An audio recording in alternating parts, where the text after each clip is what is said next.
sejarah Indonesia Timur pada tahun 1600 sampai 1800. Sebelum memulainya, kami izin memperkenalkan diri. Nama saya Armanda Kontrayoga dengan NIM 230706063 selaku moderator. Saya Yunus Karim dengan NIM akhir 019. Saya Bagi Skarjaluku dengan 030607009 dan Kalau saya Plastika Seni Persilaban dengan NIM 230706061. Nama saya Shalini Putri dengan NIM 230706045. Tentu saja materi pertama akan saya paparkan. Kondisi politik dan ekonomi di Indonesia bagian timur. Hindia Belanda pada abad 17 dan 18 tidak dikuasai secara langsung oleh pemerintah Belanda, namun oleh perusahaan dagang bernama Perusahaan Hindia Timur Belanda, bahasa Belandanya VOC. Tujuan utama VOC adalah mempertahankan monopolinya terhadap perdagangan rempah-rempah di Nusantara. Hal ini dilakukan melalui penggunaan dan ancaman kekerasan terhadap penduduk di kepulauan penghasil rempah-rempah dan terhadap orang-orang Belanda yang mencoba berdagang dengan para penduduk tersebut. Contohnya, ketika penduduk kepulauan Banda terus menjual pala kepada pedagang Inggris, pasukan Belanda membunuh atau mendeportasi hampir seluruh populasi dan kemudian memopulasikan pulau-pulau tersebut dengan pembantu-pembantu atau budak-budak yang bekerja di perkebunan pala. Pada tahun 1600, kondisi politik Indonesia Timur masih berada di bawah pengaruh kolonialisme Belanda. Wilayah Indonesia Timur pada saat itu adalah bagian dari Hindia Belanda, sebuah wilayah koloni yang didirikan oleh VOC pada abad ke-17. VOC yang berbasis di Batavia, yang sekarang menjadi Jakarta, memiliki kekuasaan yang luas di Indonesia dan mengawasi kegiatan perdagangan dan pemerintahan di wilayah tersebut. Kondisi politik pada masa itu ditandai kekuasaan VOC yang dominan dan pengaruh budaya Eropa yang mulai mempengaruhi masyarakat setempat. Selanjutnya akan dipaparkan oleh Yunus. pengaruh VOC juga mempengaruhi struktur sosial masyarakat di Indonesia Timur. Mereka membangun infrastruktur seperti jalan dan bangunan untuk memudahkan perdagangan dan pemerintahan. Namun ini juga berarti bahwa masyarakat setempat harus beradaptasi dengan struktur yang dibuat oleh VOC yang dapat mempengaruhi cara hidup mereka. Kondisi hidup di Indonesia Timur pada masa VOC juga dipengaruhi oleh kebijakan tanam paksa yang diterapkan oleh Belanda. Kebijakan ini memaksa masyarakat Indonesia untuk menjadi penghasil bahan mentah, sehingga mereka tidak memiliki jiwa entrepreneur dan hanya diperintah oleh Belanda. Kondisi ini mempengaruhi kehidupan sehari-hari masyarakat yang membuat mereka tidak memiliki kontrol atas nasib mereka sendiri. Pada masa VOC, ekonomi masyarakat Indonesia bagian timur berada dalam keadaan yang sangat dipengaruhi oleh kekuasaan VOC. VOC memegang monopoli perdagangan di wilayah Indonesia Timur, yang berarti mereka memiliki kontrol yang sangat luas atas perdagangan rempah-rempah dan lain-lain. Kondisi ini memungkinkan VOC untuk memanipulasi harga dan kuantitas barang yang dijual, sehingga masyarakat setempat harus beradaptasi dengan sistem yang tidak adil dan mempengaruhi kehidupan sehari-hari mereka. VOC juga membangun infrastruktur seperti jalan dan bangunan untuk memudahkan perdagangan dan pemerintahan. Namun ini juga berarti bahwa masyarakat setempat harus beradaptasi dengan struktur yang dibuat oleh VOC yang dapat mempengaruhi cara hidup mereka. Keterlibatan VOC dalam urusan kerajaan-kerajaan Islam di Indonesia bagian timur juga mempengaruhi ekonomi masyarakat. VOC berhasil menguasai monopoli terhadap raja-raja di Nusantara agar dapat terlihat dalam urusan kerajaan. Tujuan VOC terlibat dalam urusan internal kerajaan di Nusantara adalah VOC ingin memecah belah kekuasaan kerajaan-kerajaan dan mengurangi ancaman dari kerajaan yang menjadi pesaing dan belum berhasil ditaklukkan. Saya kembalikan ke moderator. Materi selanjutnya akan dipaparkan oleh Plastika. Selanjutnya kedatangan bangsa Eropa ke Nusantara. Yang pertama adalah kedatangan bangsa Portugis. Ekspedisi pertama bangsa Portugis telah memiliki sejarah panjang dalam menjajah Indonesia bagian timur. Mereka berlayar dari Filipina dan singgah di pelabuhan Tidore, Medan, Jaya.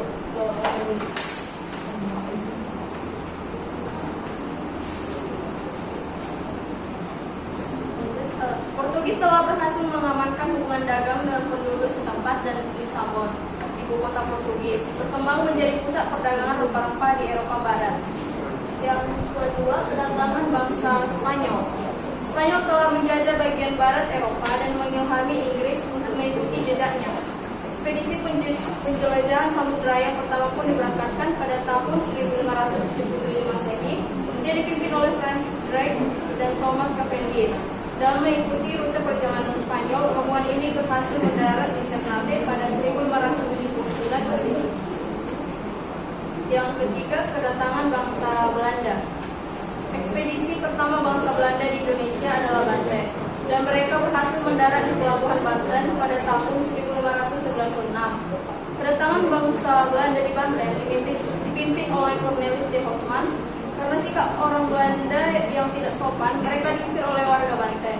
Namun pada tahun 1598, bangsa Belanda kembali ke Indonesia di bawah pimpinan Van Dijk dan Warwick. Kali ini Belanda berhasil membawa rempah-rempah ke Belanda. Yang selanjutnya, kedatangan bangsa Inggris. Kedatangan bangsa Inggris ke Indonesia dirintis oleh Francis Drake dan Thomas Cavendish pada tahun 1579. Mereka berlayar dari Filipina dan singgah di pelabuhan Tidore, Bacan, dan Jailolo. Pada tahun 1602, Inggris mengirim utusan ke Banten di bawah pimpinan Sir James Lancaster guna membentuk hubungan bilateral. Sultan Banten pun menyambut dengan baik dan memberi izin kepada Inggris untuk mendirikan kantor dagang di wilayahnya. Inggris telah berhasil membentuk kantor dagang di Ambon, Makassar, Jepara, dan Jayakarta. Namun, Inggris tidak dapat menanamkan monopoli perdagangan di Indonesia seperti halnya Belanda. Bahkan Inggris tersingkir secara perlahan akibat kekuatan militer dan kemampuan Belanda mempengaruhi pengusaha setempat. Selanjutnya, Materi selanjutnya dipaparkan oleh Sela. Selanjutnya ada kedatangan bangsa Eropa lainnya. Bangsa Eropa lainnya seperti Prancis juga telah memiliki sejarah panjang dalam menjajah Indonesia bagian timur. Mereka melakukan perluasan setelah menjajah satu negara ke negara lain. Alasan bangsa Eropa menjajah tidak hanya karena eksploitasi rempah-rempah atau perdagangan, tapi juga karena perluasan ekonomi dan politik. Dalam sejarah, bangsa Eropa telah memiliki peran penting dalam menjajah Indonesia bagian timur. Mereka telah membawa perubahan besar dalam sistem ekonomi dan politik Indonesia. Namun perjuangan rakyat Indonesia untuk meredam imperialisme dan kolonialisme telah menjadi bagian penting dalam sejarah Indonesia. Selanjutnya, pengaruh kolonialisme. Yang pertama itu adalah kondisi kacau di Indonesia bagian timur. Pada tahun 1669, kondisi keadaan di Indonesia bagian timur menjadi semakin kacau, dengan kehidupan ekonomi dan administrasi yang tidak terkendalikan lagi. Yang kedua ada pengaruh Inggris. Pada tahun 1611, Inggris berhasil mendirikan kantor dagangnya di beberapa bagian Indonesia, termasuk di Makassar, Jepara, Aceh, dan lainnya. Yang ketiga ada pengaruh kapitalisme swasta. Periode ini ditandai dengan pengaruh besar dari kapitalisme swasta dalam kebijakan kolonial di Hindia Belanda. Kapitalisme swasta memainkan peran penting dalam kebijakan ekonomi dan politik di Pulau Jawa, terutama setelah runtuhnya Kesultanan Mataram pada abad ke-18. Selanjutnya saya kembalikan kepada Materi selanjutnya akan dipaparkan oleh Barista. Saya membaca materi selanjutnya yaitu pengaruh kolonialisme. Pengaruh Belanda pada karya sastra dan budaya. Belanda memperkenalkan surat kabar pada tahun 1659 yang membantu dalam penyebaran informasi. Selain itu, pengaruh Belanda juga terlihat dalam penyebaran agama Katolik dan Protestan melalui koran. Belanda juga berkontribusi dalam pembangunan infrastruktur seperti rel kereta, jalan raya, waduk, dan saluran irigasi. Adalah kelima, pengaruh Portugis. Portugis juga memiliki pengaruh pada Indonesia bagian timur pada periode ini, meskipun pengaruh mereka berkurang pada akhir abad ke-16. Mereka meninggalkan jejak dalam budaya Indonesia seperti gitar balada, keroncong, dan sejumlah kata dalam bahasa Indonesia yang diserap dari bahasa Portugis. Lalu perlawanan penduduk lokal. Perlawanan masyarakat timur terhadap penjajahan Belanda dilakukan melalui berbagai cara. seperti perlawanan senjata, perlawanan non senjata, dan perlawanan politik. Contohnya Pangeran Cornel. Pemerintah setempat di Sumedang menolak bekerjasama dengan Belanda karena perlakuannya buruk terhadap rakyat setempat. Daendels melepaskan kekuasaan karena perlakuan yang buruk terhadap rakyat setempat. Perlawanan masyarakat timur juga dilakukan melalui perjuangan gerilya, seperti yang dilakukan oleh Cut Nyahdin di Aceh. Perang Aceh berlangsung selama beberapa dekade dan akhirnya berakhir pada tahun 1912. Perlawanan masyarakat timur juga dilakukan melalui perjuangan budaya, seperti yang dilakukan oleh Raja Gianyar di Bali. Raja Gianyar di Bali takluk kepada kekuasaan Belanda pada tahun 1900. Tapi perlawanan budaya Bali terus berlangsung. Perjuangan rakyat Nusantara yang bertujuan untuk mempertahankan identitas dan kemerdekaan mereka. Perlawanan ini dilakukan melalui berbagai cara seperti perlawanan senjata, perlawanan non senjata, perlawanan politik, perjuangan gerilya, perjuangan budaya, dan lain-lainnya. Baik, saya kembalikan kepada moderator. Sekian presentasi dari kami. Sekarang kami akan membuka sesi tanya jawab. Apabila ditanyakan untuk 5 orang penanya, dimulai dari 1, 2, 3. Angel, Kaivan, Naila, Tiara, sama Meli.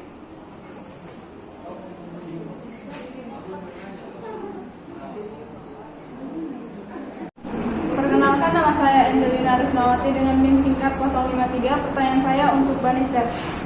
Pertanyaan saya, bagaimana kolonialisme Eropa mempengaruhi sistem perbudakan dan eksploitasi sumber daya alam di Indonesia bagian timur? Jelaskan dampaknya terhadap kondisi sosial dan kesejahteraan masyarakat, serta pengaruhnya terhadap struktur kelas dan identitas sosial. Terima kasih. Terima kasih moderator. Sebelum itu perkenalkan, nama saya Raiman Gufron dengan NIM singkat 007 dari kelompok 1. Izin bertanya kepada Sela. Pertanyaannya yaitu jelaskan bagaimana kedatangan bangsa Portugis ke Indonesia, karena yang seperti yang dilihat tadi dan dipaparkan bahwa itu tidak ada menjelaskan tentang kedatangan bangsa Portugis ke Indonesia, yang ada malah bangsa Belanda. Baik, terima kasih. Kenalkan, nama saya Naila Fatia, saya dari Pangkana dengan NIM 003. Saya ingin bertanya kepada Yunus. Seperti yang disebutkan di PPT tadi, kekuasaan FOC begitu dominan di wilayah Indonesia Timur. Tapi kenapa agama Protestan tidak begitu berkembang di wilayah Indonesia Timur? Malah agama Katoliklah yang begitu dominan di sana.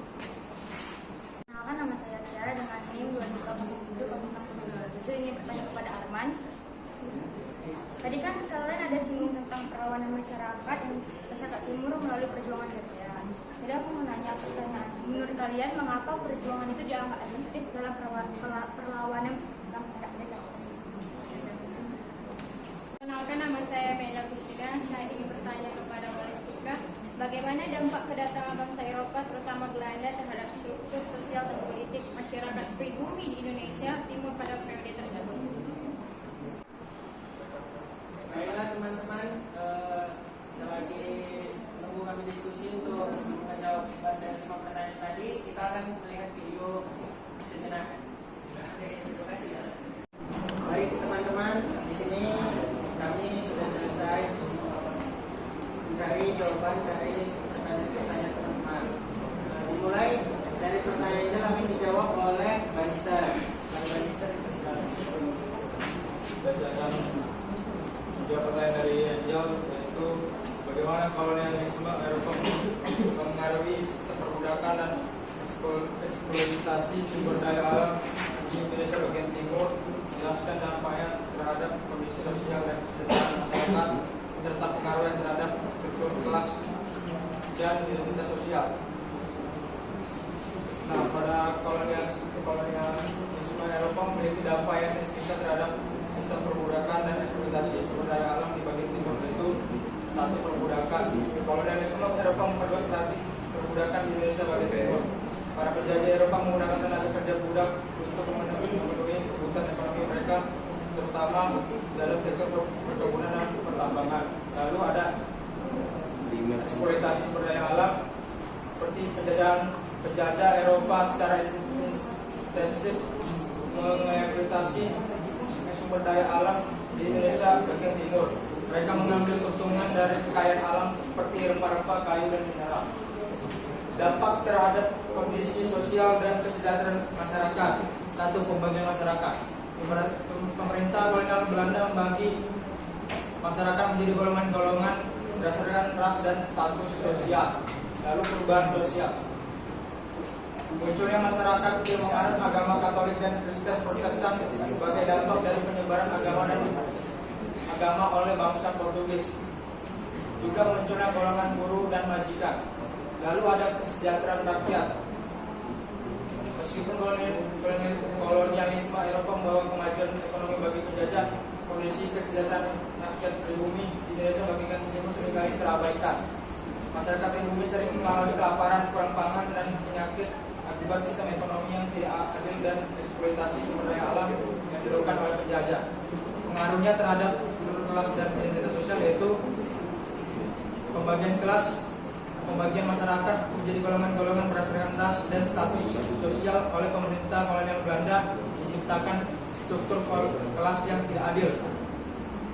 Golongan Eropa memiliki akses dan hak-hak yang lebih besar dibandingkan dengan golongan timur asing dan golongan pribumi. Hal ini menciptakan ketimpangan sosial yang berdampak pada kesenjangan ekonomi dan sosial.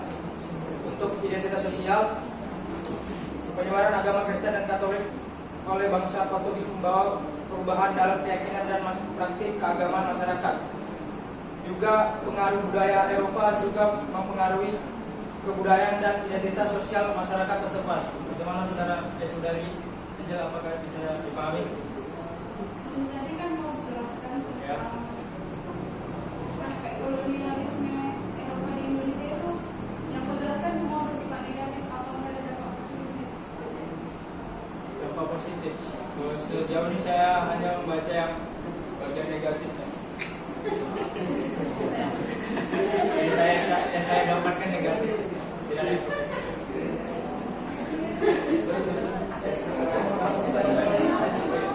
Oh, ada pendapat dari saudara. Ada yang bagian positifnya seperti membangun jalan raya, kereta api di Indonesia Timur. Bagaimana?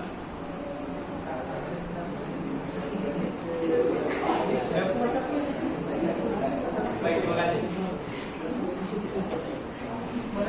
Selanjutnya pertanyaan dari Raivan akan dijawab oleh Sela. Mari Sela, dipersilakan. Baik, saya akan menjawab pertanyaan dari Revan. Pertanyaan itu, jelaskan bagaimana kedatangan bangsa Portugis ke Nusantara. Portugis tiba pada tahun 1512. Sultan Ternate menyambut mereka sebagai sekutu dan mereka bersepakat untuk menjalin sebuah aliansi dagang eksklusif. Sebaliknya, Portugis membantu Sultan untuk mengalahkan rivalnya di sekitar kepulauan yang akan memberikan kesempatan bagi Ternate untuk memperluas kepulauan, yang akan memberikan kesempatan bagi Ternate untuk memperluas pengaruh politis mereka ke Sulawesi bagian utara, Filipina bagian selatan, dan ke Maluku bagian tengah. Namun pada pertengahan abad ke-16, permusuhan di antara Portugis dengan Ternate pecah karena Portugis bertindak secara arogan dan melukai perasaan orang-orang Muslim. Pada tahun 1575, setelah peperangan selama 4 tahun, Portugis terpaksa menyerah dan menyerahkan benteng mereka di Ternate serta merelokasikan kegiatan mereka ke kota Ambon. Bagaimana Revan? Baik, terima kasih atas jawabannya. Sela.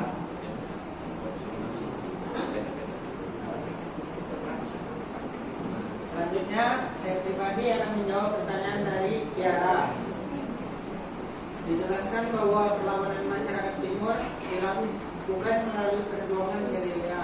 Pertanyaannya, menurut kalian mengapa perjuangan gerilya dianggap efektif dalam perlawanan terhadap penjajah? Perjuangan gerilya dianggap efektif dalam perlawanan terhadap penjajah karena strateginya memungkinkan kelompok pejuang yang lebih kecil dan kurang bersenjata untuk memanfaatkan pengetahuan lokal mereka tentang medan dan kondisi geografis. Gerilya memanfaatkan serangan mendadak dan taktik hit and run membuat penjajah sulit memprediksi dan menangkap serangan dengan cepat. Kemampuan untuk bersembunyi di antara penduduk lokal atau wilayah terpencil menjadikan gerilya sulit ditangkap dan dihabisi oleh pasukan penjajah yang biasanya lebih besar, namun kurang familiar dengan medan tempur. Selain itu, perjuangan gerilya mampu memupuk semangat dan dukungan dari masyarakat lokal. Penduduk yang merasa terlibat langsung atau memiliki ikatan dengan pejuang gerilya cenderung memberikan dukungan logistik, informasi, dan perlindungan. Ini tidak hanya meningkatkan kemampuan bertahan hidup dan efektivitas operasi gerilya, tetapi juga melemahkan kontrol penjajah atas wilayah tersebut. Dukungan masyarakat ini dikombinasikan dengan taktik yang fleksibel dan adaptif, membuat perjuangan gerilya menjadi strategi yang ampuh dan seringkali berhasil dalam menghadapi kekuatan penjajah yang lebih besar dan lebih terorganisir. Bagaimana kira jawabannya?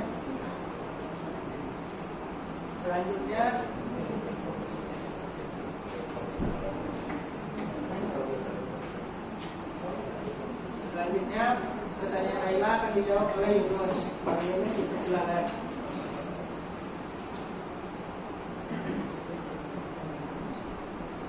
Baiklah, saya akan menjawab pertanyaan dari Naila yang bertanya mengapa setelah VOC itu penyebaran agama Kristen Protestan yang lebih unggul daripada dari Katolik. Sebenarnya yang lebih menonjol dari situ adalah agama Katolik, karena Belanda membawa agama Katolik ke wilayah timur dengan mendirikan beberapa misi-misi di Katolik. Misi-misi ini membantu dalam penyebaran agama Katolik dan mempengaruhi perkembangan agama di sana. Sedangkan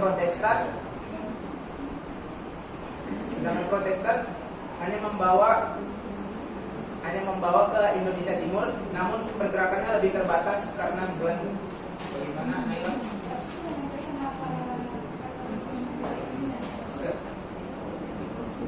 Katolik Karena penyebaran agama Protestan yang lebih terbatas.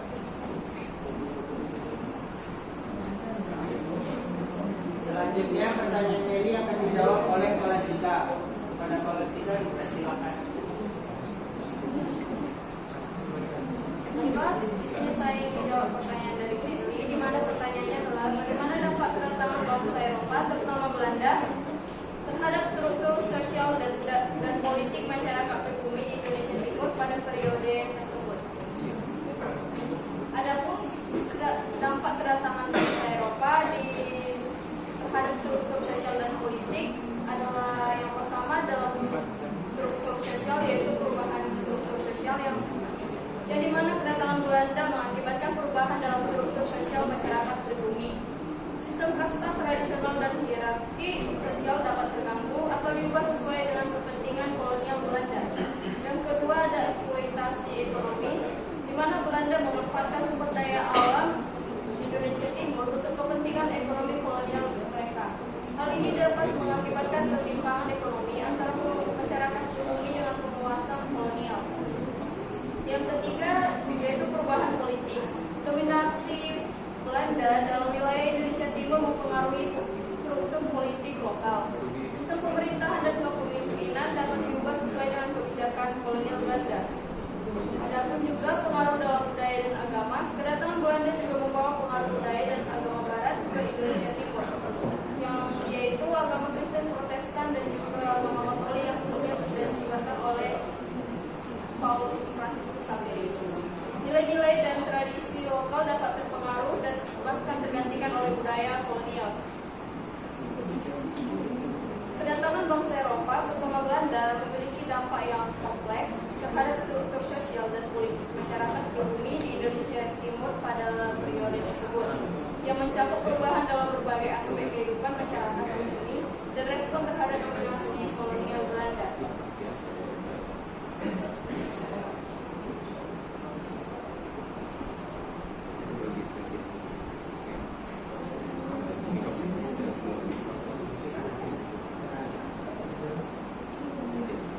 Ada juga kebijakan pemerintah kolonial Belanda yang mengatur, seperti yang pertama membagi wilayah Hindia Belanda khususnya Jawa menjadi 9 prefektur dan 30 regenstad. Tiap prefektur dipimpin oleh prefek yang merupakan orang Eropa, sedangkan tiap regenstad atau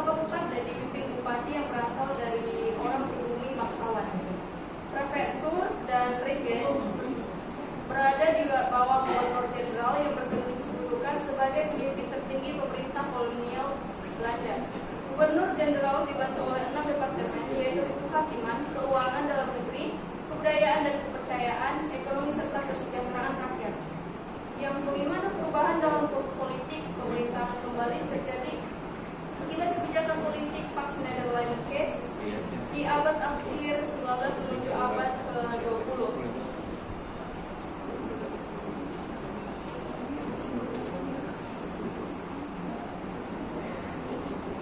Pax Nederlandse adalah perubahan sistem pemerintahan dari administrasi tradisional ke sistem administrasi modern. Sistem ini diterapkan untuk menggantikan posisi penting pemerintah daerah ke tangan pemerintah Belanda dengan cara mengangkat dan menggaji pegawai yang menduduki jabatan struktur birokrasi. Dalam sistem tersebut, jabatan tertinggi yang bisa dipegang oleh masyarakat pribumi adalah bupati, dan di bawahnya terdapat wedana dan pati. Adapun struktur pemerintahan kolonial Belanda seperti yang pertama adalah gubernur jenderal, yang kedua ada residen, yang ketiga ada asisten residen yang bersama dengan bupati, setelahnya ada pati dan kontrolir serta wedana, serta aspiran kontrolir dan asisten wedana, yang di bawahnya adalah wakil. Apakah Meli dapat menerima jawaban saya? Saya kembali kepada moderator. Baik, selesai sudah pertanyaan dari teman-teman. Di sini saya selaku moderator akan memberikan kesimpulan atas presentasi ini. Sejarah modern di Indonesia Timur pada abad ke-17-18 itu meliputi sejarah yang sangat panjang dikarenakan dirasakan migran ke Nusantara, di mana pada awalnya hanya mengincar rempah-rempah yang berasal dari Maluku dan untuk menerapkan 3T di Nusantara. Indonesia Bagian Timur yang pada awalnya menerapkan sistem kerajaan yang adanya konflik antara kerajaan yang berada di Nusantara bagian timur dipergunakan bangsa Eropa untuk mengadu domba dan mengambil untuk negara sendiri. Sekian presentasi dari kelompok 3. Maaf bila ada salah kata.